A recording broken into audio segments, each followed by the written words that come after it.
कस्तुरी करंदीकर यांच्याकडे आलेलो आहोत आपण।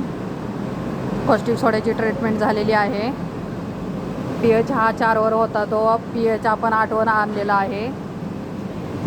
हे गॅसची आउटलेट आहे, ही पूर्ण पाईपलाईन आहे। इथे रिलीफ बॉटल आहे, रिलीफ बॉटलचा वॉल बंद चालू आहे। इथनं पाईपलाईन गेली आहे, ही बलूनला जॉईंट केलेली आहे।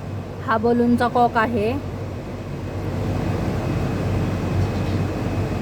हे वॉटर रिमोवर आहे, इथून अशीच पाईपलाईन गेलेली आहे। हा बलून आहे आपला। बलूनमध्ये गॅस नाही आहे, कारण ॲसिडिक झालेला होता, थोडासा भरला होता, तो मी गॅस सोडून टाकलेला आहे, पाहून घ्या। इथून पाईपलाईन गेली आहे। परत इथं एक वॉटर रिमूव्हर आहे, इथून पाईपलाईन ही अशी गेलेली आहे। ही पाईपलाईन शेगडीपाशी जॉईंट केलेली आहे।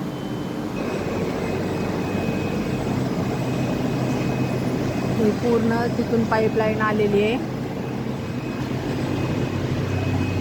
इथे एक वॉटर रिमूव्हर दिलेला आहे आणि इथून शेगडी आतमध्ये पास केलेली आहे। हे पाहून घ्या, शेगडी इथे जॉईन केलेली आहे।